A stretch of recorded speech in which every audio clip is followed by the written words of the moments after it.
everything I've got about football, to football, and the dedication and what I put into the game. Yes. You only get out the game what you put into it, Shelley. And I put everything into it I could, and still do, for the people and for the people that I was playing for and the people that I was manager for. I didn't cheat them out of anything.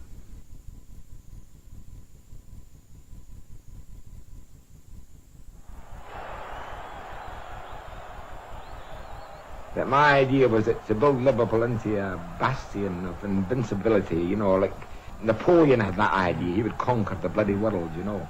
And that's what I wanted, that Liverpool would be untouchable. My idea was to build Liverpool up and up and up until eventually there would be, everybody would have to submit, give in.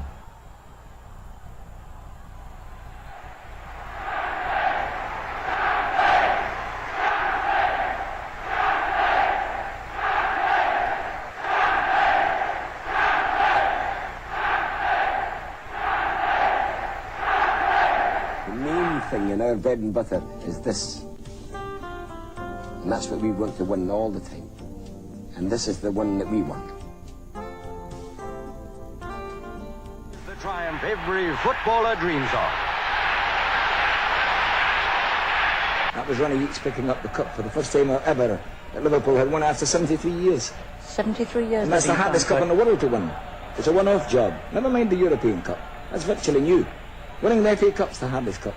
It took 73 years for it, and I thought it was a terrible disgrace that would suffer the taunts of people saying you haven't won the cup yet. Now that was the greatest moment of my life, winning the cup.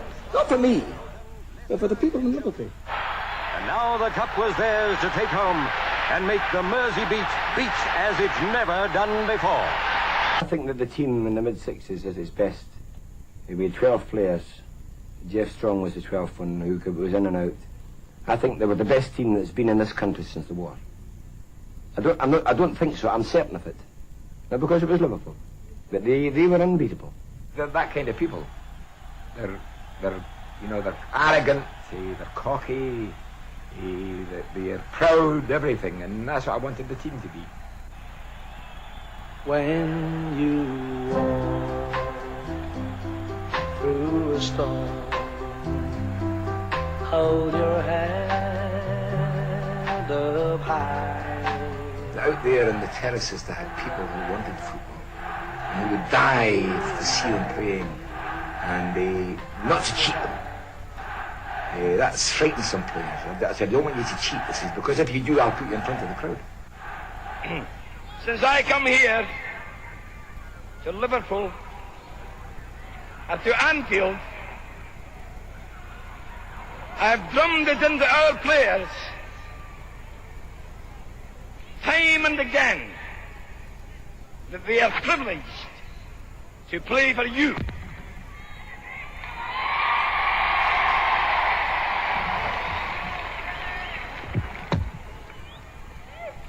And if they didn't believe me, they believe me now.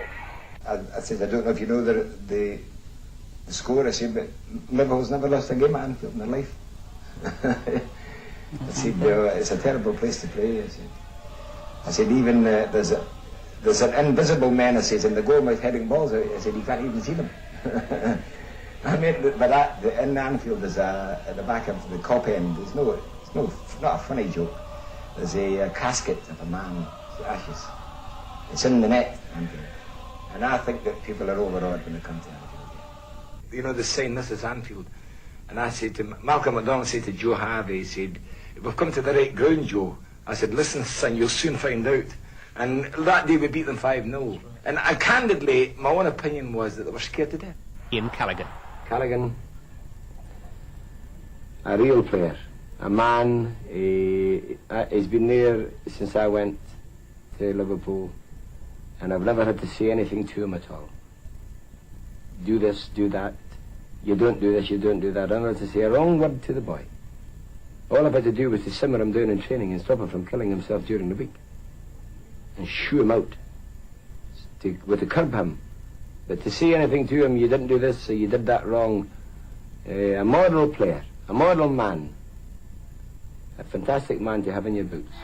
Oh, well, Callaghan's been this is the answer to the fact that some of the other boys who are out may ask why they're out. I say to them, well, Ian Carrigan's not out. Why? Because a consistent performer who's played well every match. That's why he isn't out. And he would need to play an awful lot of matches before he was out. Bad matches. Great day for Merseyside, and what a smile. The smile, the clenched fist of victory. He looks so pleased. Emlyn Hughes of Liverpool. Today, I feel prouder than I've ever done before.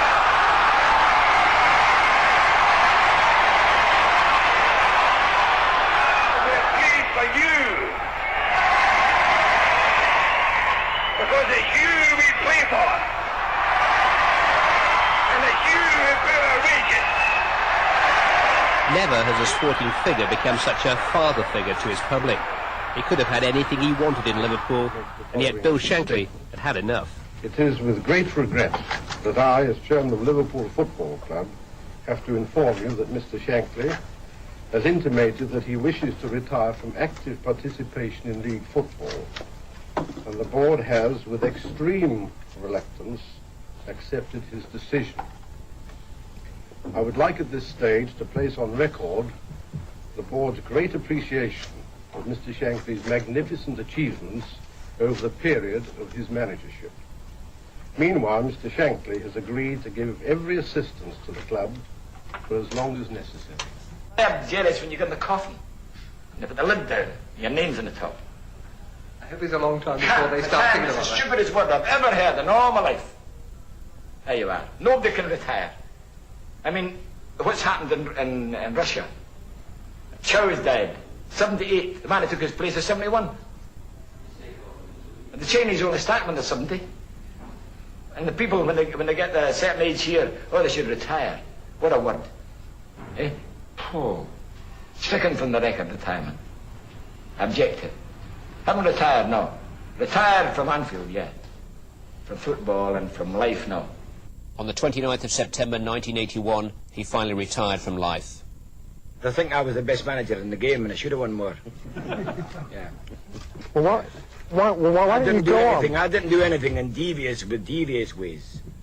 I mean, I would fight you and I would break my wife's leg if I played against her. But I wouldn't cheat her. Fear was a word he didn't know. Respect, yes, but not fear. Didn't exist in his vocabulary. If you can't make decisions at this game, you can't make decisions in life, you're a bloody menace. You're better to go and be an MP then. We're professionals, and we're simplicity. I won't come onto the television and speak or write about anything and say words this length that only half the people listening understand. In our language, there's words that are similarity. They can, they're spelled differently, but they mean the same thing. And there's words that mean the same thing, but the big men use these words, knowing full well that maybe 10% of the viewers will only understand what it means. Well, we don't. We speak the language that everybody understands. Instead of me saying somebody was avaricious, I would say he was bloody greedy.